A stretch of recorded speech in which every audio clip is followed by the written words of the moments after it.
Hello and welcome to Fire in the Belly. Today we have myself, Mighty Pete, and we are joined by the Darrell Evans. Good afternoon, sir. Good morning, I should Pete, say.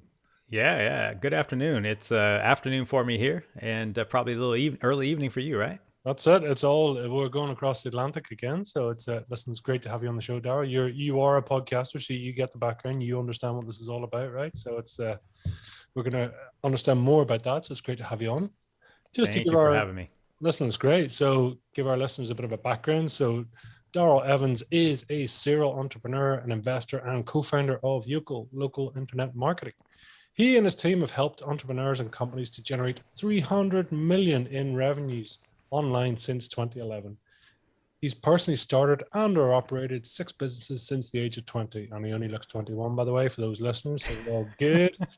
He's also the host of the Mindset Shift podcast, which launched in 2019, and is the founder of the Mind Shift Business Academy MBA. He is passionate about entrepreneurship. When he appears on podcasts, he loves sharing about the lessons, mistakes, and breakthrough frameworks that have helped him and hundreds of other people market business profitably, grow sales predictably, and build superstar teams. His goal is to help your entrepreneurial audience grab at least one mindset shift and that could catapult them into the next level of success. Darrell, wow, what an introduction. You are the man to know. So thank you so much. Wow, Welcome to the show. wow, Pete. I didn't think you were going to read the whole thing, but good Lord, I got a lot to live up to now. You do. This is what it's all about. So tell us, first of all, we're going to go straight in the deep end. What is your fire in the belly, Darrell? My fire in the belly is kind of maybe a bit esoteric, and that is just to really, as I meet people and throughout this life journey, I've wanted to make sure that I've, in some way, shape, or form, left them better than they were when we met. And that's not to say they're all a mess when we meet, but I'd like for them to say that, man, that guy Darrell, he's all right, dude. It's as simple. It's a low bar to set, but I think it sets the tone for how I want to show up in the world and how I want to interact with people and treat people fairly with, equality and empathy and really just share this human experience that we're all a part of. So what's your superpower then? Do you know? I depends on what genre or space, but I try to say that empathy is probably one of them. I try to approach situations understanding all sides of the equation, parties to the situation, if you will. Mhm. It's something that I've developed over the years. I don't think I've always had it, but I think the more you live, the more experience you have, the more you realize there are differences from everyone's perspective, and I think perspective is a component of someone's environment, upbringing, walk in life, experiences, pros, cons, wins, losses, and I think it all matters. And just trying to understand where someone might be coming from as it relates to the outcome that we're working towards, whether it's relationship or business or parenting. I mean, all of that stuff. So that might be it. Do you think, I mean, perspective? I mean, I'm maybe going with, are, are people born or are they made? What is it, and do those perspectives and experiences make you who you are, do you think? Interesting point. Interesting question. I think I've wrestled with that question a lot. I mean, I'm an entrepreneur, and the question floats out there in the entrepreneurial world: are entrepreneurs born or made? And I don't know that I was born an entrepreneur, but I do believe that there are a lot of aspects of my entrepreneurial journey where I have been made in a sense. But I think that there are some unique gifts that we were all given at birth, or we came into this world with. And I think I call that someone's superstar DNA, and I call that definite natural ability. I talk a lot about that in my world of mind shift. And so, definite natural ability simply means at some point in our run, whether we're young or old, we find something that we just seem to be able to do naturally, instinctively, without thinking, that in a way wasn't taught. You may add layers to it from a technical or structural standpoint, but I think if we're paying attention to our own behavior and our own psyche and our own instinct, I think we all were born with something. And in some cases, I think that leads us to where we're willing to add layers to it with structural, with teaching, with coaching, and with processes that help us excel. What's your zone of genius then? I mean, are you a sort of a up on stage? Are you sitting in a quiet room. Where's your zone of genius then? Where do we see the best of Darrell? It's interesting. Teaching. For me, it's teaching. It's communicating complex ideas or seemingly complex ideas. And the only reason why something's complex to someone else, where it's not to someone who's teaching, is the simple fact that the other person just doesn't have the information yet in a manner of clarity that they can understand. And so in my world, I love breaking down complex content or topics in a way that helps them get a breakthrough. And that breakthrough is what I like to call an aha moment. Like when they start saying, I get it. I love that moment. I love that moment in the work that I've done. I learned it. I've loved it in mindset and in growth. And even when we make mistakes, I love the, oh, that's what went wrong idea, right? And so I love that kind of aha moment in teaching through that, where I spend most of my time. Wow. Give us a bit about your background then. I mean, you're sort of saying serial entrepreneur, investor. There's a load going on there, but start us off initially. What was mini Darrell like? What sort of a chap would we have met there? Yeah, you meet me in my teens. I'm delivering newspapers at 13, trying to put money in my pocket. Shortly thereafter, I'm a fry cook at Taco Bell here in the United States franchise. And shortly thereafter, though, I'm selling now and laters as a junior in high school from our locker with a buddy of mine. We would buy from what is today's Costco or Sam's Club, or whatever it is in the Is that because you had to? Is that because you wanted to? wanted to. It was an acknowledgement that the price of the now and laters at the snack shack in the school were whatever they were. We're going to say $1 for today.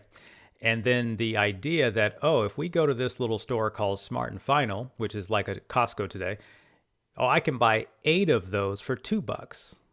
Interesting. So you're telling me they're charging $1 and we can go get them for 25 cents net. Like, I was good at math. I got a degree in finance. And even back then, math was my favorite subject. So it didn't take me long, Pete, to figure out the math. And so anyway, a buddy of mine, we decided, well, let's go buy them and sell them from our locker. Now in Las Vegas, it gets pretty hot in Vegas, right? So we're not the coolest place on the planet. So selling candy bars, that would melt, that's not going to work, So it became so we were selling now and laters with these little sour, tart, hard candies that just held up during the heat. So you found something with that sort of ideal sort of 20% cost to sort of retail. That's perfect. That's great. You've got a product that isn't affected by the environment. You can stock them up. They're small enough and all the rest. So you've kind of identified a really niche product and you've got a willing audience, right? Yeah, I mean, it was everyone, I really don't remember how much money we made. I don't even know if that was the key, but we would take the now and laters to school and obviously tell someone we had them at the locker. And so if they wanted them on break, they'd come by, and I don't even remember what we charged, but that was just a little, I love what Jim Rohn says. And I heard it many years later, but he said, profits are better than wages. And so that was one of those things. Now, I didn't become an entrepreneur at 16 or 17. I mean, I did start my first business when I was 20, when I was in college, but that's who I was. I was, at that same time, I'm working at Taco Bell and I'm a fry cook. And sooner or later, they gave me keys to a restaurant. So I became a general manager. Not planned, by the way, but I guess I've always believed in showing up and doing the best work you could. So it's a concept I call prosper where you're planted. And so, they started seeing some things in me, and before you know it, I decided my sports career was not going to continue after high school, which I played baseball and football. I knew it wasn't going to continue after high school, and so I decided to stay home and go to school, and ended up taking the promotion. And that was another great opportunity and journey for me over the next 7 years. So from 20 to 20, maybe 19, 20 to 26. But along that same time, the entrepreneurial thing was pulling at me. So I had started a business in college, also retail, if you will. Started selling sportswear, hats, shirts, T-shirts, the whole bit, out of the trunk of my car at a local swap meet. You like to sell stuff out of weird places. You picked up on that, huh, Pete? Yeah, now I sell it weird on the internet. That's another weird place too. So now everything is on the internet. So I love this. I mean, people sort of sometimes shy away from the likes of the franchise stuff, but at the same time, it's an amazing structure, isn't it? It's sort of, and there's a blueprint to follow. And that, I do think that is quite a useful thing for anyone to understand business principles and scale, right? I think Pete, I reflect back on my years at Taco Bell, and I would say that there are so many. I've said this on other shows. I learned more about the function, the operation, the structure, the process, the systems, the accountability, the development of team members, the ability to empower others to do the work, to delegate. As I grew through that journey, they allowed the pathway for me to grow through understanding a P&L and understanding how it worked 24 hours a day.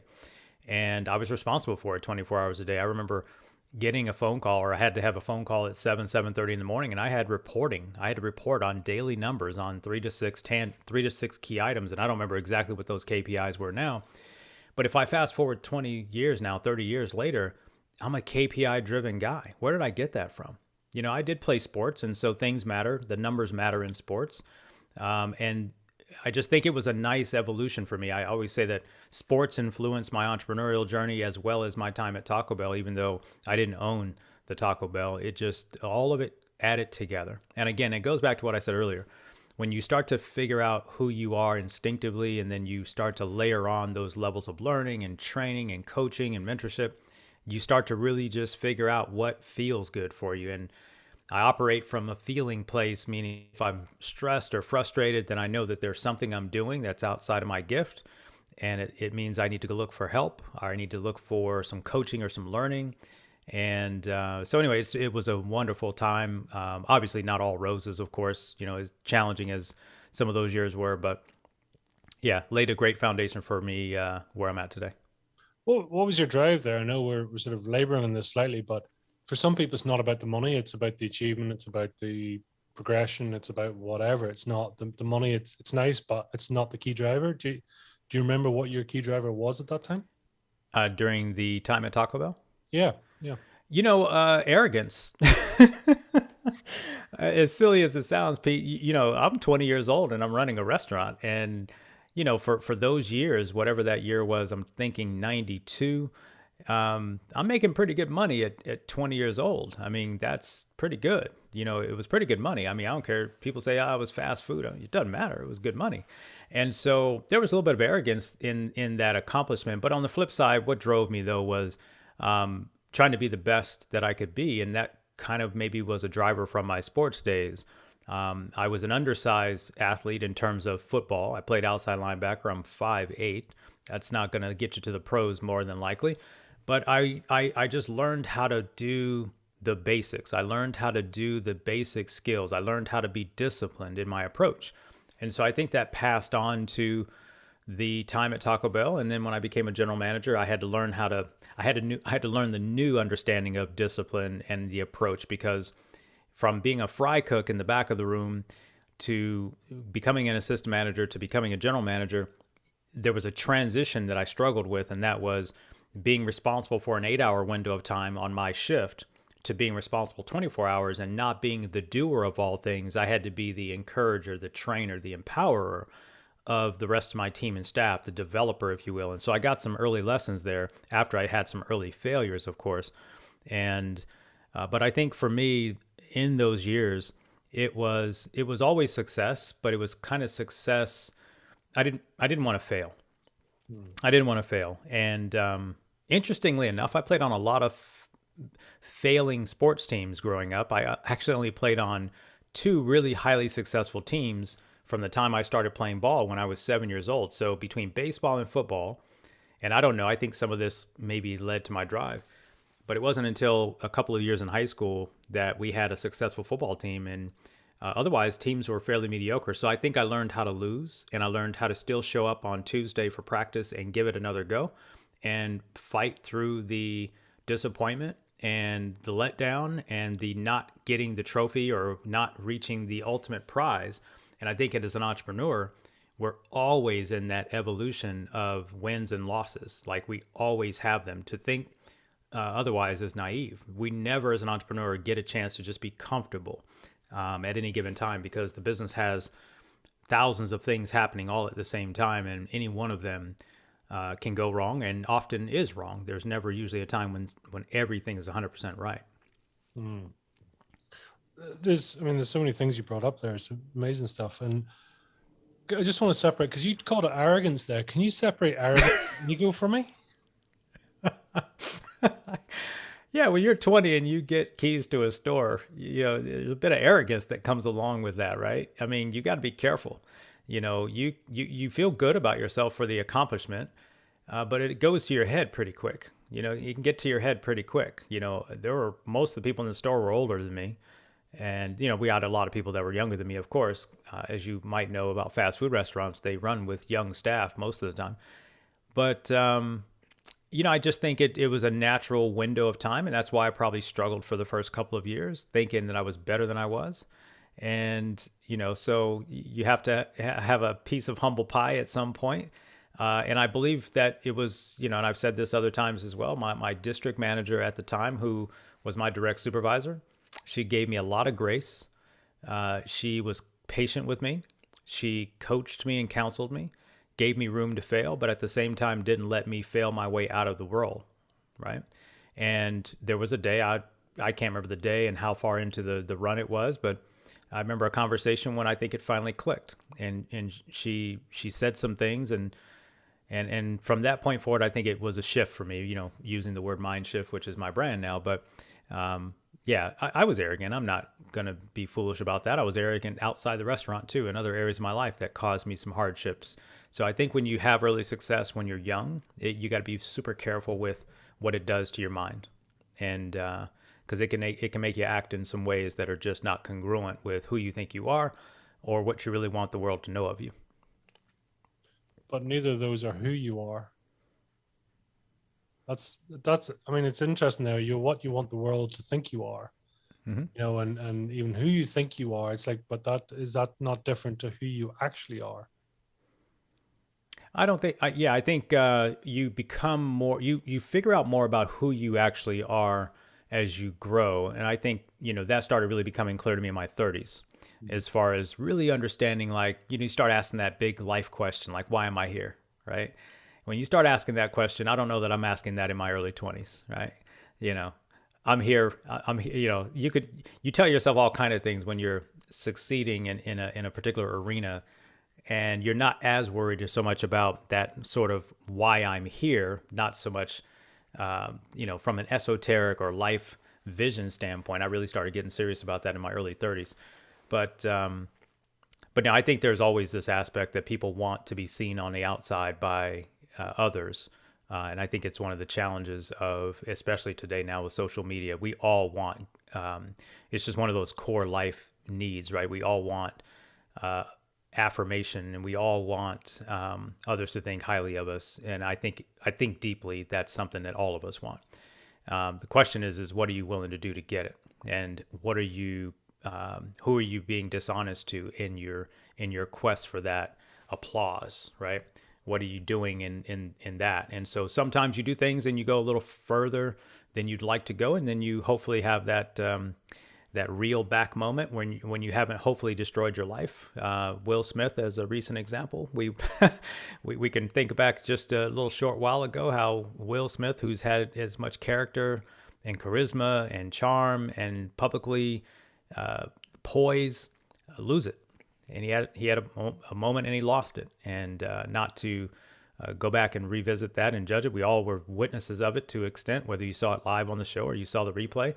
And I think we all have our moments where we have a Will Smith moment. And I'm not trying to make him a meme out of this, but it's a great example of how someone works hard to carry themselves in a certain way and can have a triggering event, I like to call them, and do something just straight stupid. And I've had multiple moments where, as much as I've wanted to carry myself in a certain way, have a trigger or a triggering event, and you have to deal with those consequences. Do you think that's more powerful, to actually sort of identify and even display your weaknesses as much as your strengths? Because is there as much, if not more, power on the on your weaknesses side, on your negative side as such? I'm a big believer in transparency of your negative ideas. I don't know that I'd say that today as a 52-year-old, more so than I probably thought about it in my 20s and even maybe in my 30s. I've recently, in the last several years, especially since having the podcast, been very open about some of the challenges of my life and some of the reasons why I've pivoted and the way I've done things and how I've had to get focused. Um, but I think it's every individual's thought process and decision on how they want to show up. And sometimes there's just a ton of fear of judgment, fear of ridicule. And that's one of those things where I've grown through a level of maturity where if you don't like me at my worst, then you will never, be around me at my best.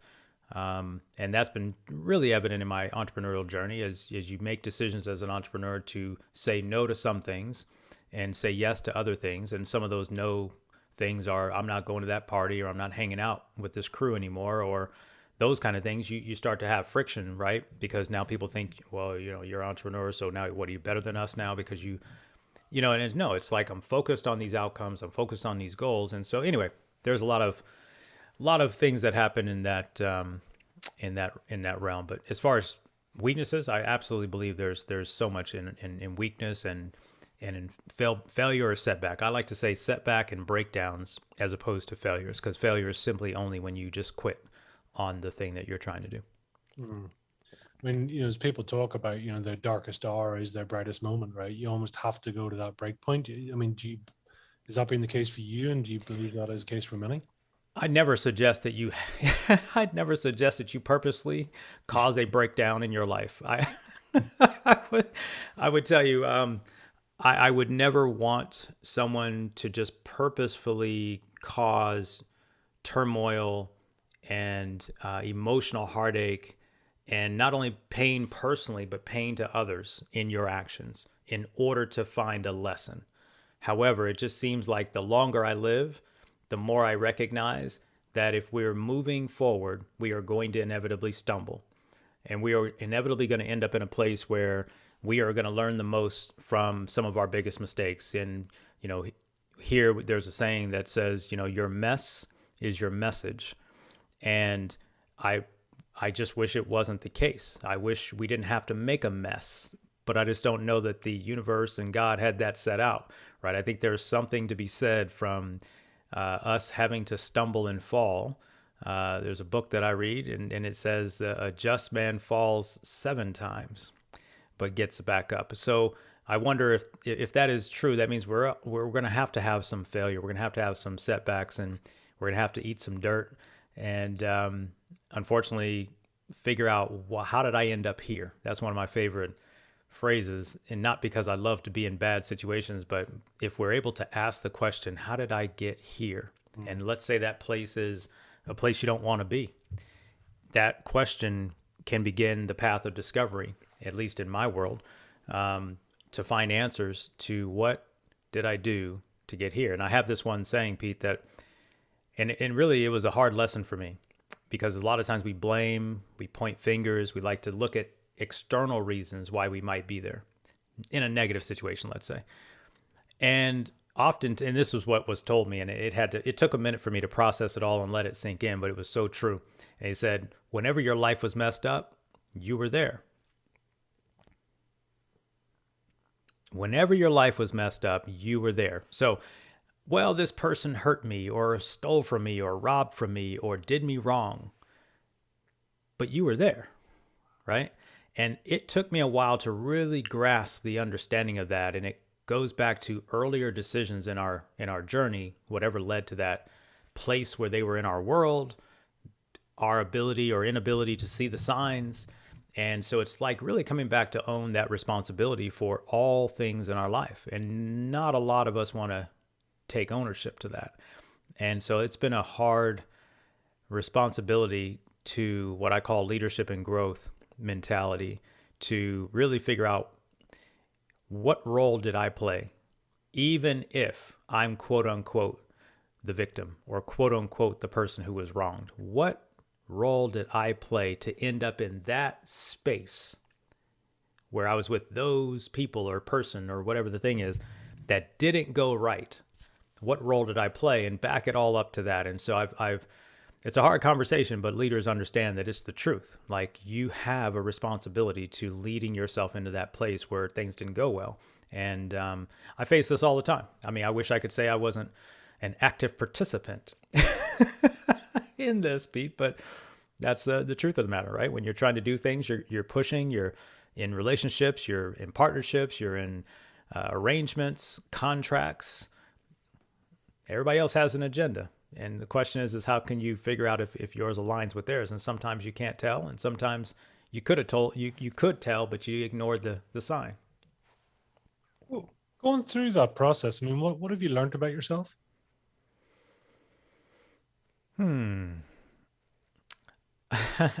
I've learned that I really give people the benefit of the doubt, probably far longer than I should. And I know that some of your listeners may resonate with that. I am just this eternal optimist that people are going to do the right thing. And I'm not sure I'm ever going to change that, Pete. I'm not going to change my internal belief holistically that people are likely going to do the right thing. The vast majority of people are going to do the right thing. And so that's probably one thing I've learned in all of my, is I give people the benefit of the doubt. And sometimes it burns me. I end up on the burn side of it. But again, that's me almost contradicting what I said earlier, which is being mindful of how did I end up in that space?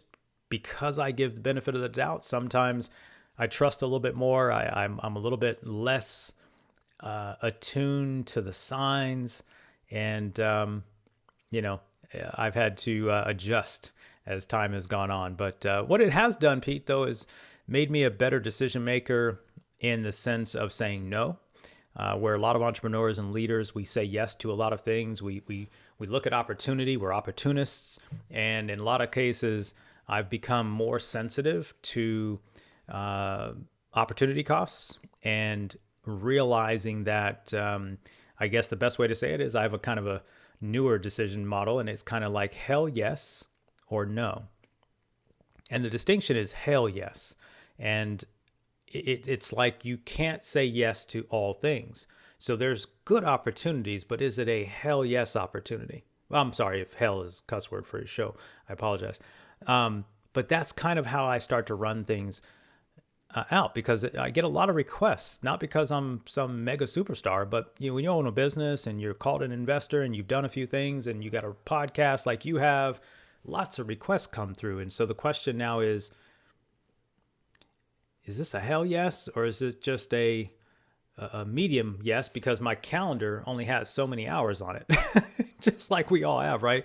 So there's some protection of that decision process. But that's sort of, maybe one of the things I've learned and how I've maybe adapted to where I'm at now. What sort of stage did you get to saying that decision, that decision gate, and it's like enough of trying to do everything, enough of trying to say yes to everyone, enough of trying to please everyone, saying now's the time, let's do this for Darrell. To hell with everyone else. It's Darrell time. And was there a defining moment, or is it just something that's built up? It has been building over the last 12 years since we started the marketing agency. In fact, part of the reason I left the prior career was because I didn't sense that the model of the way the industry ran was going to change in a sense that would change some of the things that bothered me about it. And so while we're always deciders of our future and deciders of our next actions and deciders of our ultimate destiny, I started the process around when I was 40. And as the years have gone on, I've gotten better and better at recognizing when I'm maybe going a little too far. Here's a perfect example. I went to university, and the business school from the university reached out, and my company had already been a corporate, I forget the right phrase for it, but we had done some like or in-kind work, as we call it, meaning we did some work for the university. And so we were already a part of the program that where donors are hanging out and all the fancy people give all the big money. So we're a part of that group. Well, then I guess somehow an invitation for me to join the board circulated to me, and I was invited. At the same time, I was also invited to join a committee for a nonprofit and run the marketing for this nonprofit. And at the same time, I had, so I had a lot of things coming at me, and I'm thinking they all sound great. But it was one of those times, and this is probably 5 years ago now, where I sat back and I said, they all sound great. And I fall back on a conversation in my head that goes like this. If I say yes to this, whatever this is at the moment, if I say yes to this, will it compromise my ability to be at my best for anything else that I've already previously committed to? And so that's sort of how I make the decision now. It's like, okay, I've got the invitation, great. But if I say yes to this, even though it looks good, sounds cool, could be a great opportunity, is this going to compromise my ability to be excellent at the things I already said yes to? Because someone else asked me to do something and I agreed. But is this now going to infringe on my ability to deliver at a high level? And I'm a high quality performance guy. Anybody who hangs around me long enough knows I'll work until it meets I just don't I'm not satisfied if it's anything in my world comes out low quality. So, and I lose my sleep over it. Well, that's how I started making decisions. So in turning down opportunities sometimes today, the answer is simply no, because it will compromise my ability to deliver on the commitments I've already made. And that became the filter. And that had to do with me sitting on the board, which I'm now a chair of a charity, not the same ones we're talking about. But a good friend of mine is the executive director of a nonprofit, does great work. I support the work. I believe in the work. But when he asked me to join the board, I had to say no. Fast forward 2 years later, I'm on the board. Fast forward 2.5 years later, I'm the chair of the board. So it's just being mindful of where are you able to show up. And so but I think, Pete, it comes down to what is your decision framework, and is there a leveraged way for you to deliver without compromising yourself and your commitments? And so I think a lot of us, we all talk about burnout. We talk about being overwhelmed, and I'm very mindful of that state. And so when I start to feel it, then it's time to lighten up on some of the commitments. What's some of your non-negotiables? Personal time in the morning, 2 hours-ish. What does that look like? Generally speaking, I wake up. So I wake up without an alarm clock. I decided to do that. That was also a non-negotiable for me. I just got tired of it. I decided that my mornings and my days would operate in certain windows. And so one of them is wake up without an alarm clock, whatever that means. It happens to be that your body figures it out. And so I tend to wake up 5:30 to 6 in the morning most days. Every now and then I'll force myself to sleep in if I've had a long week on a Saturday. And for the first 2 hours, email and no one else's inputs are allowed to come into my world, meaning I'm not allowed. There's no way someone's email, phone call, text message, email inbox on social media, no one gets input in my world for 2 hours. It's just the way it works. My team knows that if there is an emergency, and there's a small definition of an emergency in my world, right? So that's the other side of it, right? What defines an emergency? So, and the reality is there just aren't any. Like there just really aren't any that can't wait 2 hours. And so that personal time is me meditating, reading a good book or reading something, listening to a podcast, listening to some information, sometimes just doing nothing but thinking and writing ideas down, thinking through a problem that I need to solve, and just letting ideas flow. Sometimes it's sitting on the backyard, just drinking a cup of coffee and listening to the birds and the palm trees. It's my time. And exercise is another part of that, stretching and making sure my body is in optimal shape. And so that's one of the non-negotiables that I've built into my life. Another one is not taking meetings after 3 p.m. in the afternoon for me, ever. It just doesn't happen. Now, people say, well, so when do you take meetings? Well, I take meetings from 9 a.m. till 3 p.m. And that means there are days when I'm back to back to back to back to back with sometimes no white space. I like to call a calendar the white space. And I'll choose to do that on Tuesday, Wednesday, and Thursday. Another sort of non-negotiable is no big commitment decision meetings on Mondays and Fridays, generally speaking. So it's just those kind of things, right? Those are the, what do you want your life to look like? What do you want your business to look like? I don't think enough people put into perspective the fact that they control it all, right? You just say yes and you say no, but you decide. I'm a big believer in deciding. And so when I transitioned from my prior business into the company we run now, it was a decision of what did I want my life to look like, and then what kind of business will serve that, right? Because the life part matters. The business, anybody can, I mean, I hate to say it, but business is not that complicated.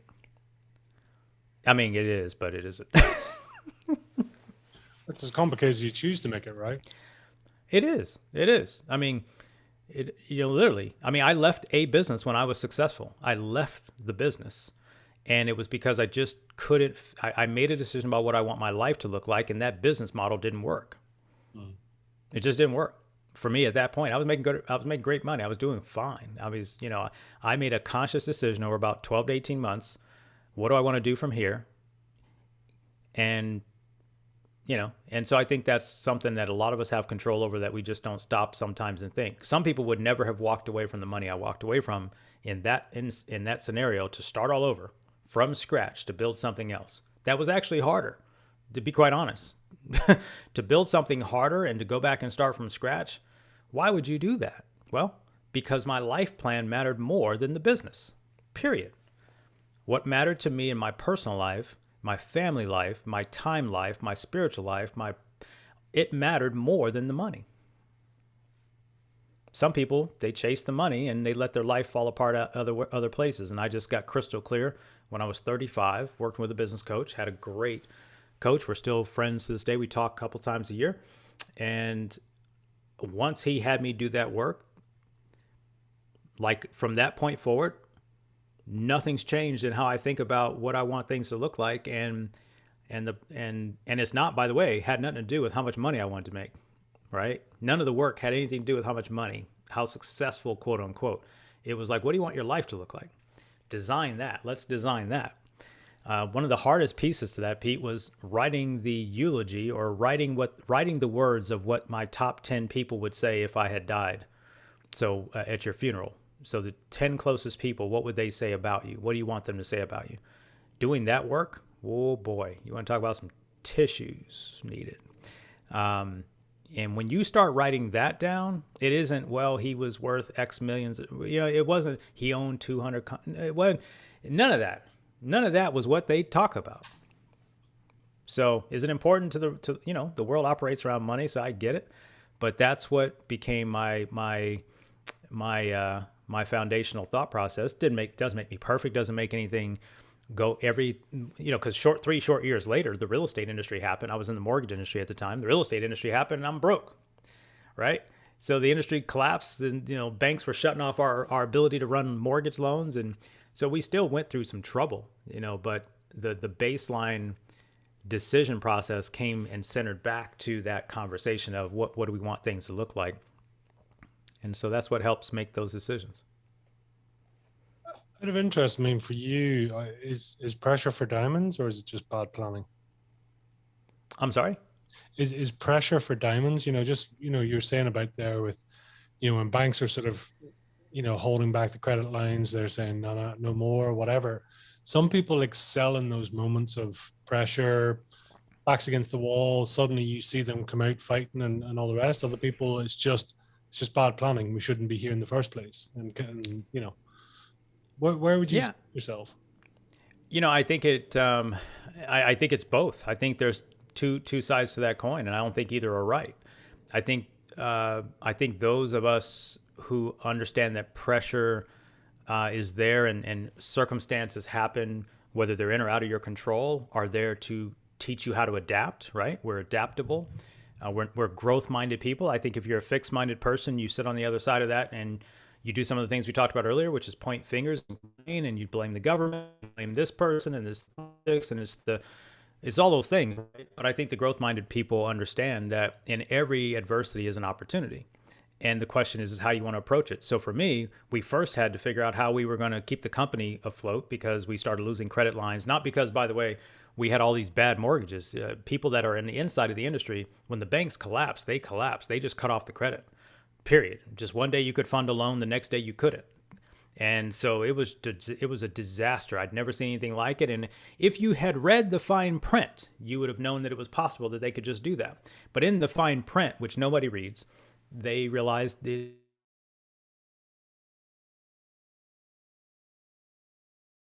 can reduce your credit lines for no other reason other than they decided to. And so we got, uh-oh, did I break up for a second? A wee bit. We're okay. We're back. I apologize. Yeah, so we learned the hard way. And so, but back to your question, it's during that time of adversity, trial, pivoting, you really find out what your capabilities are to handle the trouble of today with the goal and outcome of still being successful in the thing that you're working on.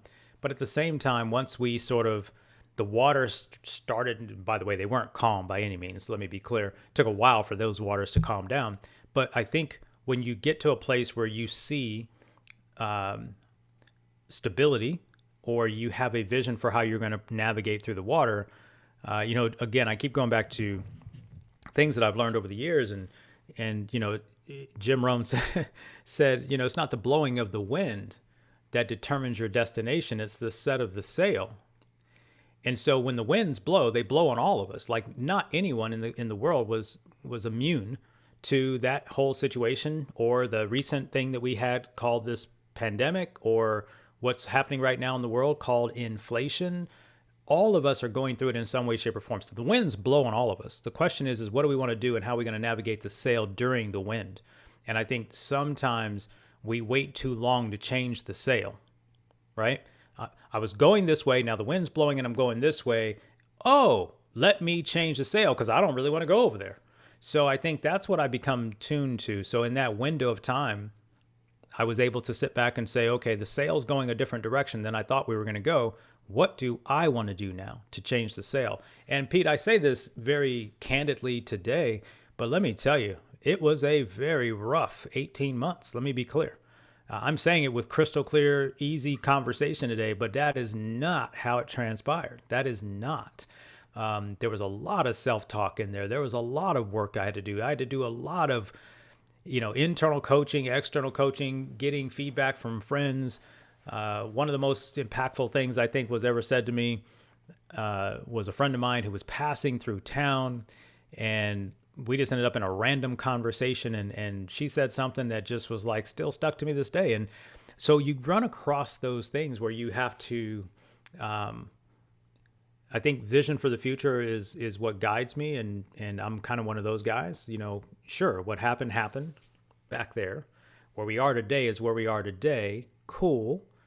But okay, now where am I going from here? I call this part of my mind shift method, which is, okay, let's make peace with where we are today.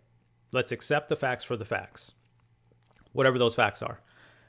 Don't matter how they happen. Like, let's see how fast we can just get past the blaming and past the so-and-so or whoever.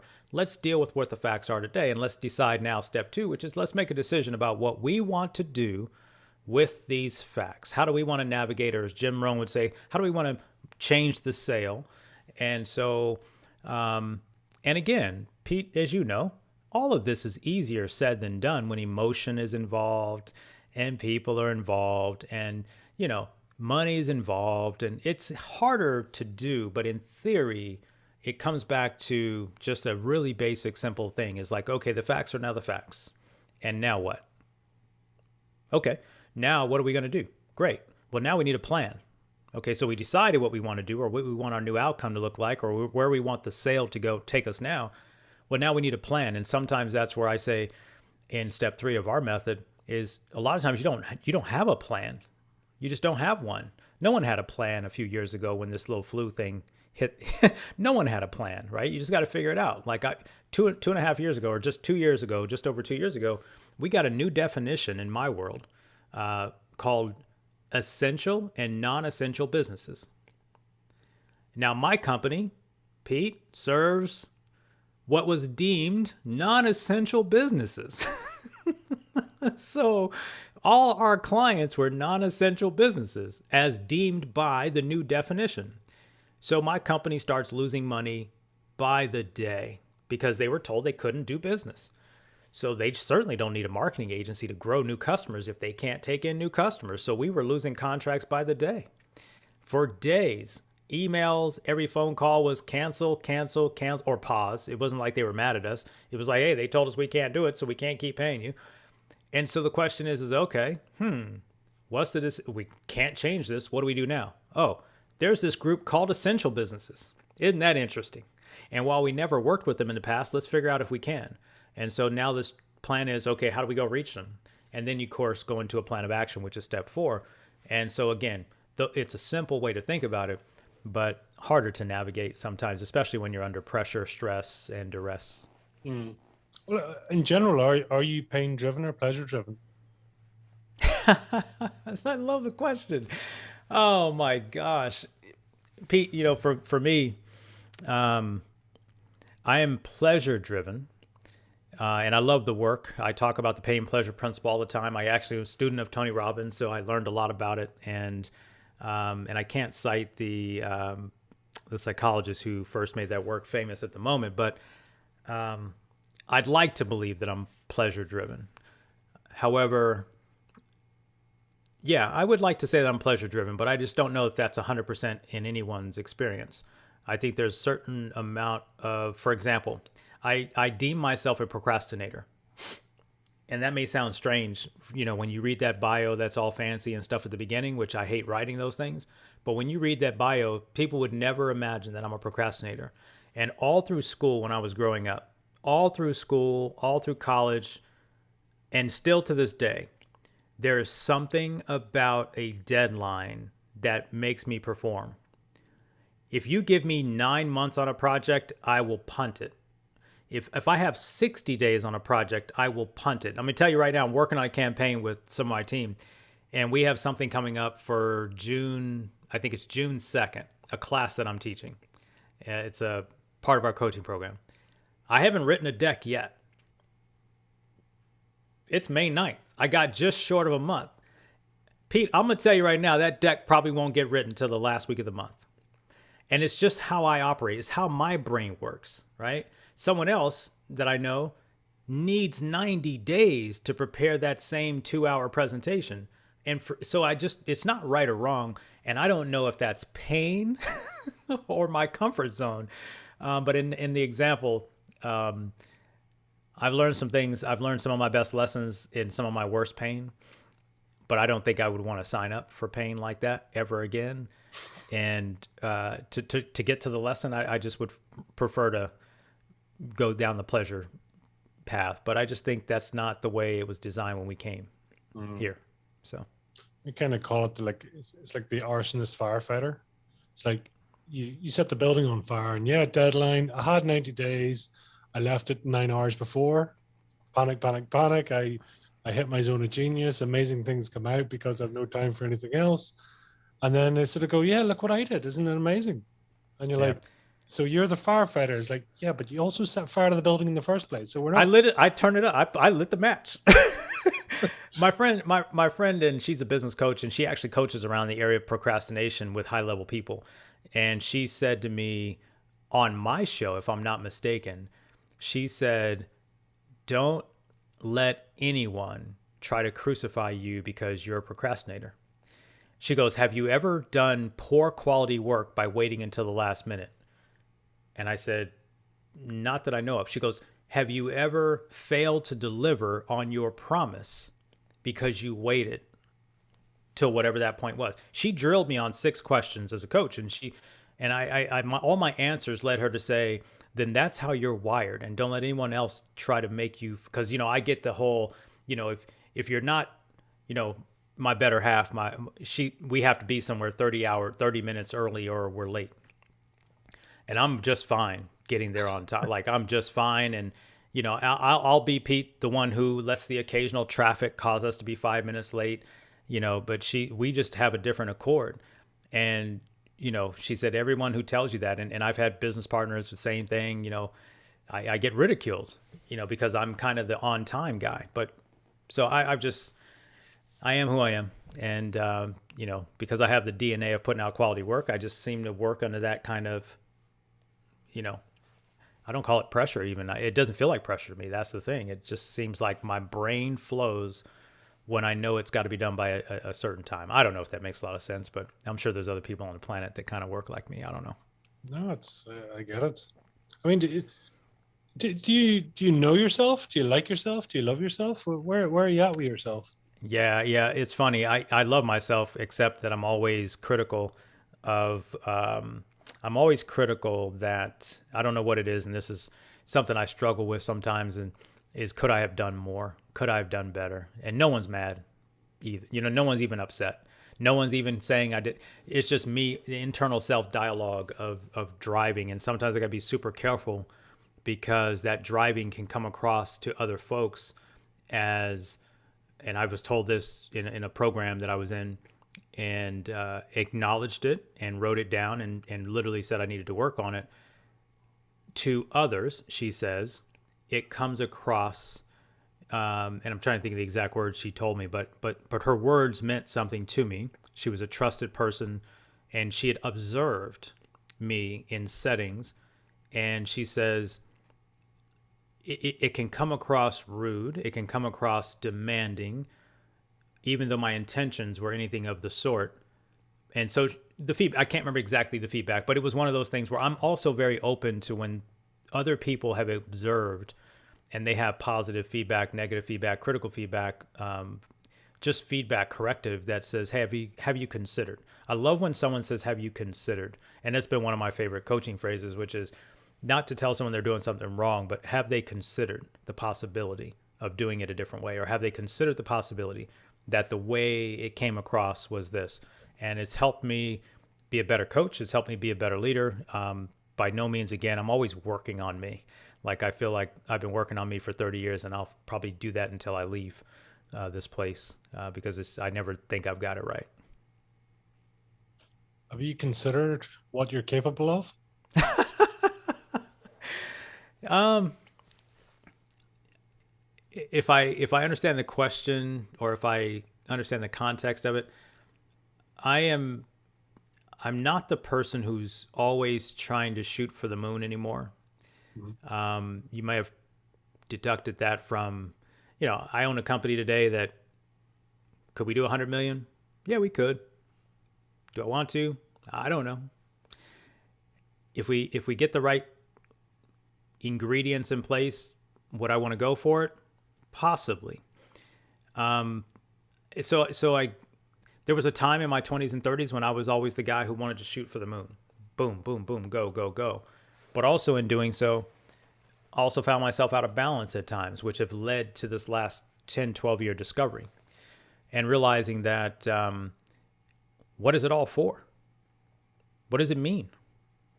What does it mean? Like, what actually matters?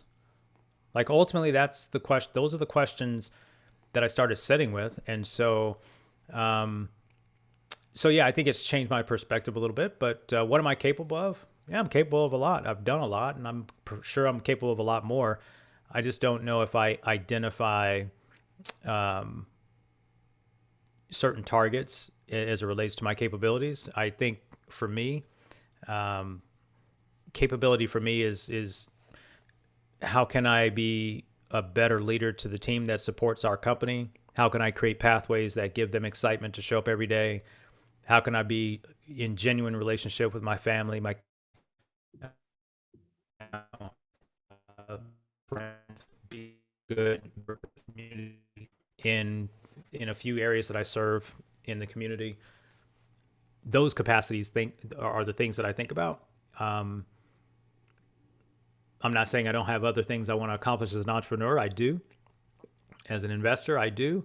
But I just don't, I don't know. I just don't, I don't know if I think about some of those things that I used to think about as much as I used to. And I just kind of, I refocused, and it does seem to open up other opportunities, of course. But yeah, I mean, I thought about it. I mean, you have to self-talk yourself into that you're capable of doing something. Otherwise, you just don't do things for 30 years.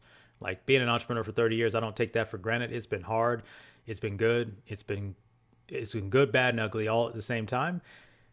I wouldn't have traded it for the world, and I wouldn't trade it for the next 30 to 40, 50 years, however long I get the opportunity to keep doing it.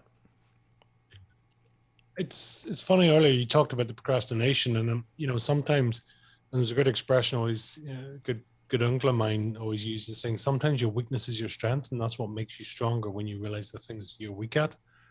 You know, you talk about procrastination, but yet people would maybe say that's a foreign word. I wouldn't associate that with Darrell. But is that because we know ourselves better? Does that make sense? I think so. I mean, I'm perfectly fine in it. I don't let if anybody says it's a weakness to me, I just, first of all, no one really says it anymore. But, I've heard it a few times and I hear it every now and then. But, you know, I think our weaknesses can catapult us to our greatest strengths if we are able to find comfort in who we are uniquely, right? I mean, I think I don't try to be anybody else but me. And so if someone's giving me feedback that maybe my weakness is not, another great example of this whole understanding who you are is when I do speeches and, I don't typically do, going back to that whole PDF deck thing, I don't do decks the way people do decks. I don't like decks. I don't like doing PDFs and PowerPoints and all this other stuff.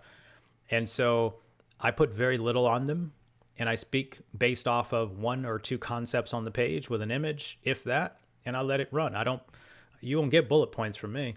So some people think of that as like, yeah, no, it's not good enough. So I don't know. I love figuring out what I'm weak at, but at the same time, being careful not to overjudge whether it's a weakness, because my own strength is my own strength. My individuality is my individuality. I think you see it best in artists, Pete, in musical artists and artists with art and paint. And I think creatives get the freedom to have their uniqueness show up in their craft. Musicians are one that for me just is one I love because I just love music. My daughter's an artist. One of my daughters is an artist. And their uniqueness is theirs. And if you try to get them to fit into a box or to a mold, you'll destroy their art. You destroy who they are. And I think that rolls that over to us in the world of business and all other aspects of life, to be quite honest. Which comes across as a slight dichotomy, right? Because part of you, as you said, you're a self-confessed, you're numbers guy, finance in the background, but then it's the creative side. It's the going up without the deck, going up without the structure. Yep. That lets you be creative. So do you know what I mean? Yeah. 100%, man. So we grew up learning this left brain, right brained idea, left brain logical, right brain creative. And what's really interesting is when I've done personality assessments, or I love the Kolbe index, which is what I use in my world. And a lot of times I rely on that more than personality indexes. But in all of the things, you'll find that that's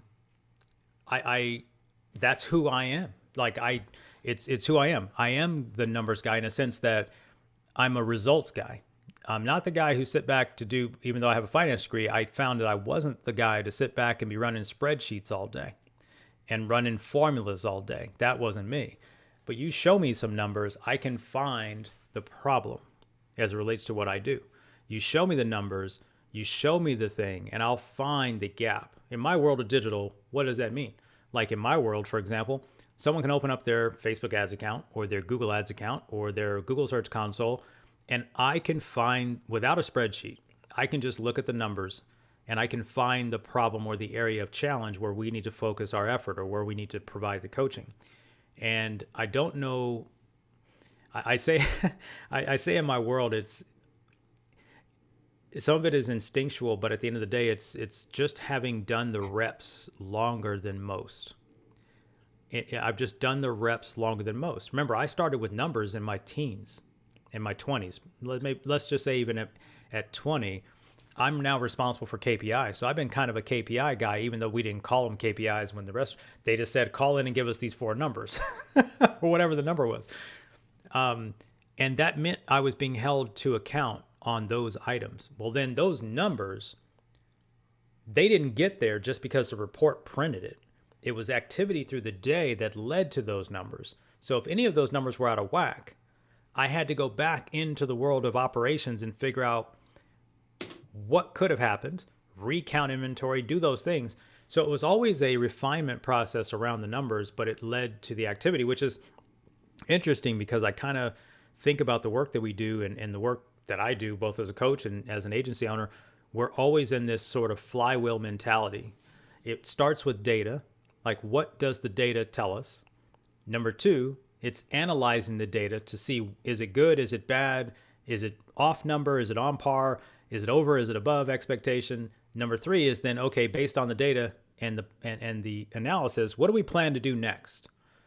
And then we go into an execution cycle. And then that process, it just continues. It's a flywheel, if you will. That's how we get our clients results in the world of marketing and digital growth and sales. That's how we do things in the world of personal development. That's how we do things in the world of growth. It's not anything I've created. It's just having been mindful of that simple formula. And so when I say I'm a numbers guy, if I'm waiting until the last minute to do a presentation, part of it is saying I only need, what is the minimum viable thing I need to give them to get them to the result they want? Does it need to be a 200 deck slide presentation, or could I get away with 32 slides?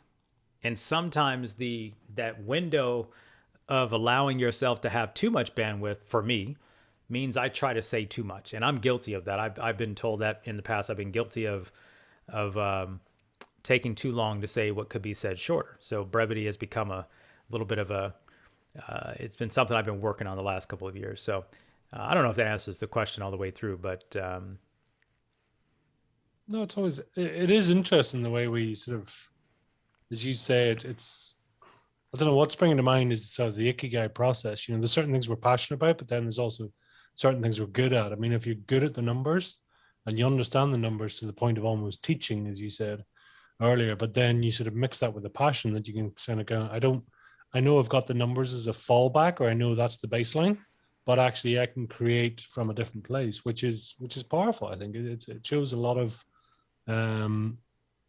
quite an evoluted way of thinking, because your language changes as you talk. You have a mixture of kinesthetic and visual language, and that's the one thing that throws me slightly, as well. So it's almost like there's two brains at work. It's a problem. Yeah, I'm a problem child, Pete. I'm a problem. I identify as an audio kinesthetic. That's how I identify. And I'm very fascinated by the work in NLP and understanding how to have human communication and nonverbal communication. And I spend a lot of time working with people that are from all different sorts of ways that they like to process information. And for me, I do bounce around in that regard, but I do identify as kind of an audio kinesthetic. I think audiobooks, when they came out, they saved my life. Like, I love books, but just the time to sit down and read them sometimes just didn't, so putting an audiobook in, and I had to actually question whether or not I was picking up as much from the audiobook as I would when I read the book. And I wondered, and they seem to say that you do. And so, but that's how I resonate. That's how I identify. I identify as an audio kinesthetic. Put my hands on it, and let's do it. When you future pace, it's visual language, I've noticed, and I'm wondering, are you sort of on the visualization side, the imagination side? Is that a bit of a strength for you? I am. I mean, I think if you're going to succeed, I think if you're going to have levels of success, especially in business, you have to be able to see things other people can't see. And I think that part of my brain, right now, I'm working through some things in our world as an agency with what has happened now since the pandemic and the sort of springboard of a conversation that I've been having for 12 years with businesses. But now today it's more pressing. It's more of an emergency now for clients to get their businesses online from an acquisition standpoint, a visibility standpoint. And so, you get locked down, and that changes your perspective. But at the same time, our industry is facing probably the most rapid growth of new competitors coming into the space. And my company has been around for 12 years, and we all know what happens with companies who've been good for a while who get too complacent. Like, we could talk about a few of those names. You probably know, right? You get washed up like you weren't even there to begin with, right? And so I started questioning some things a few years ago, even before the pandemic. And that is just the whole idea of what the agency business model is to the consumer, to our small business clients, small and mid-sized clients. And so I just began questioning what was wrong with it all, and through conversations with clients and whatnot. But yeah, me being able to envision the direction that we're heading in now, which right now we're going through a restructure, and envisioning where the market's going to go. And so I very much consider myself a visionary in that regard, and being able to see or feel or sense things that are not yet there. I sense from my growing up, I carry a bit of discernment towards aspects of where the future could go and what's happening. I'm not trying to, say that cars are going to fly or anything like that, but I think in the areas that which I'm gifted at, I can call that certainly one of my strengths as an entrepreneur and maybe as a leader. And trying to communicate that, I think, is one of the core aspects of being a good leader, is being able to communicate your vision in a way that your people understand it, though they're not a visionary. And can they get excited by the way you communicate it? I think everyone would know about Steve Jobs and how he was able to communicate when he came back to Apple. I really take that to heart. Can I communicate what I'm thinking in a way that helps my now team, who's executing on what we deliver today, in a future state of awareness and how they could help us move to that direction? And I'm always trying to work on that, because I've been thinking about things for 3 or 4 years that, we are just now starting to move towards. And I think the pandemic was one of those things that sped that up. So For you, I mean, what's your sort of investor profile? Are you more of a gambler or saver style? Where do you sit? gambler. I mean, no, I'm just saying. I don't know. I'm a risk taker for sure. I'm a risk taker, and it seems like I should maybe be backing off of that a bit. I'm 52 this year, but yeah, there is an aspect of me that is super safe though, Pete. But I think if I took a test on it, you're going to find me on the risk taker. I don't like gambling as much as the word. I live in Las Vegas, by the way. So, in the sense of, I don't gamble in Vegas, actually. I did in my 20s, but, maybe early 30s, but I don't gamble anymore in that regard. Like, I'm not just trying to take the chance of it all. Like, I think of it as strategic. So for me, one of the things we're betting on, if you will, to use the phrase, is a change in the business model of being willing to work with companies that have great growth potential, but who have been burned or less satisfied by the results of other agencies that they'd worked with in the past, but yet they haven't gotten to the result. And they come to me with this angst or frustration or hesitation. Walls are up because they've invested dollars in other places and the result didn't happen. And I just began to say, and to your point of gambling, what if we just didn't get paid until the client got the result? And when we got paid, we would get paid more than if they paid us the flat fee on the front end. That's the model that I'm changing. We have it's one of those things where, why would I do that when I'm 12 years in the business? I got proof that we work. I got proof that it works. I've got proof through all the case studies. We've grown companies by what you said in the beginning of the show. Why should I want to even consider that? Like, that would be something a rookie would do, like someone who's just getting started.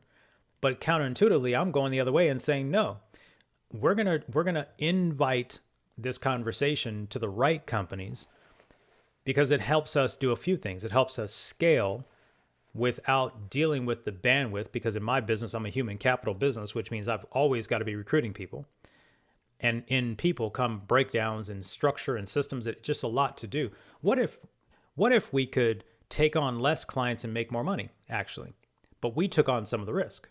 And we're not talking about becoming their partner, like structurally by corporate, but what if we had skin in the game, reduced their friction and resistance to wanting to partner with us, and if we were not 100% certain that we could help them, we wouldn't even do the deal. That's how I began thinking. because in my world, there are, there's no shortage of people globally that finish an online course at the HubSpot Academy or udemy.com or LinkedIn Learning or share a skill, and all of a sudden they are digital marketing experts.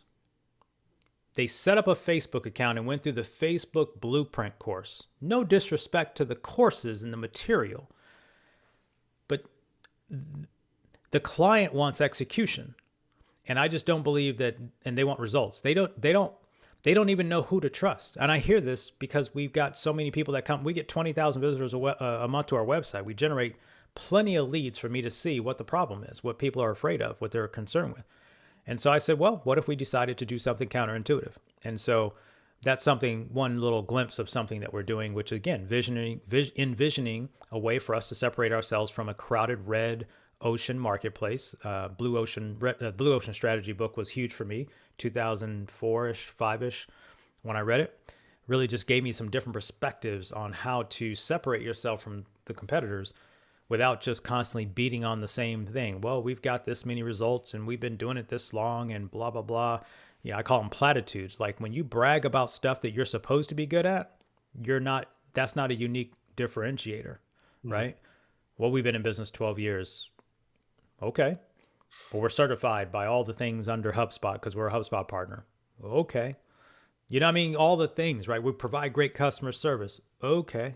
Are those really differentiating factors? And so in the world when things are getting truly commoditized, at least from the consumer standpoint, meaning the business owners and the people that hire us, they see digital marketers everywhere. And the problem is they're actually called 32 different things. And that even makes it worse. What the heck are they? Well, they're copywriters. Well, they're creative writers. Well, they're content marketers. They're video marketers. They're bloggers. They're social media managers. They're social media advertising folks. They're Facebook ads. You get where I'm going. Like, what the heck are you? I never seen an industry that has more designations.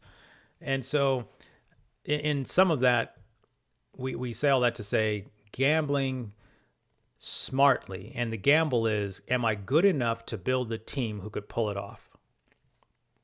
Am I good enough to build a team that believes, and by the way, I'm the only one taking the risk because they get paid.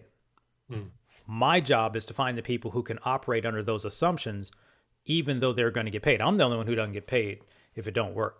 They're still going to get paid. This is not a team where everybody's on commission or anything like that. This is like literally, could I build a model where I'm comfortable in our company's profitability, in my team's execution and our strategy, and then our ability to bring in only the right clients into this program. And that's what I mean by, so that's maybe a long-winded version of why I would say maybe that's the gambling in me. Because I don't have to do it. You don't have to, but you get to. I get to, correct. 100%. I love that phrase. You're absolutely right. Get to. Yeah, real game changer. I love it. I do want to be respectful of time because I know you have commitments, but thank you. Yeah. Really, it's a couple of things. What's a bit of a guilty pleasure for Darrell? Ice cream. What's your go-to in the ice cream world? Yeah, it's called Blue Bunny. It's a brand called Blue Bunny, and the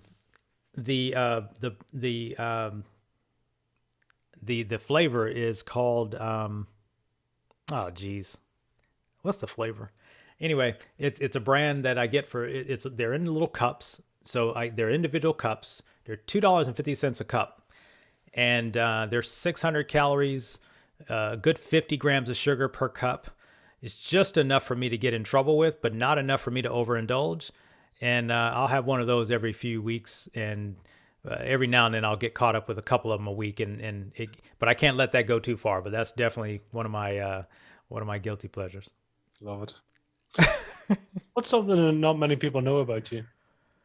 I've been asked that question a number of times. I'm going to pull one out that I was a yo-yo champion in my younger years going through summer camp. I used to love the yo-yo and ping pong. And so we used to go to these summer camps.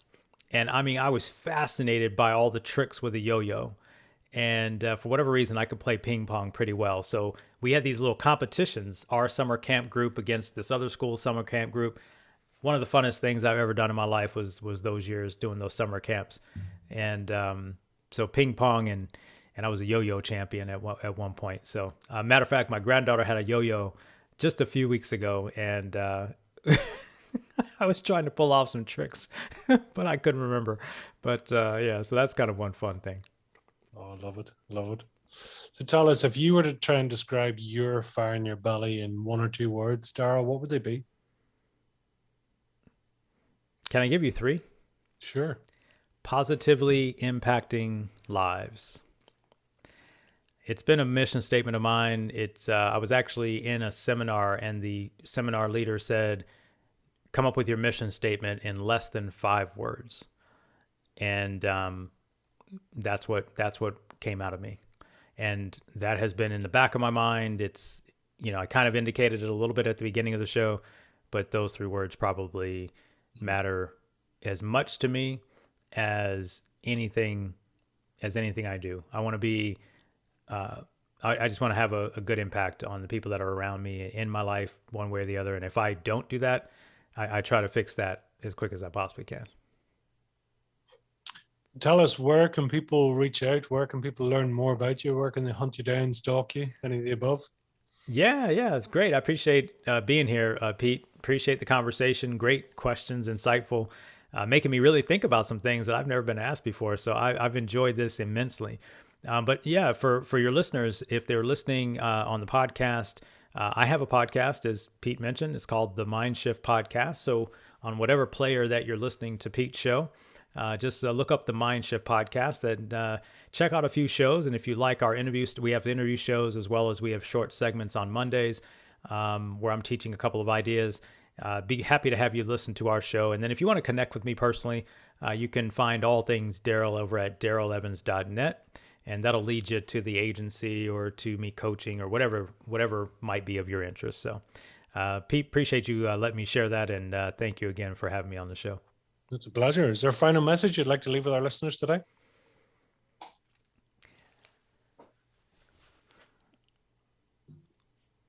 Keep listening to Pete's show because he asks some very insightful questions. And from a person who runs a podcast himself, who prides himself on being a good interviewer, I have just met my match. Pete, you are fantastic. And obviously, there's probably not enough time for me to listen to all your shows. I did listen to a couple leading into our conversation just so I could understand you and your interview style. But I can tell that you've got this spirit of giving and spirit of open sharing. And that was evident in our connection when we first got ready to book this show. So without being long-winded, keep listening to Pete's show because he's asking great questions that are just not typical. And I've enjoyed being here. And hopefully he's pulling out some of the best insights from some of his guests because today I've answered questions I never thought I'd ever answer. Awesome. Wow, I'm in awe. Thank you. No, it's been an absolute pleasure. I thank you for your time. I thank you for your contribution here and really sort of just sharing and being present with us. So thank you for that. And listen, I wish you the best of luck and hopefully our paths will cross again soon. Likewise, Pete. Thank you again for having me. Thank you.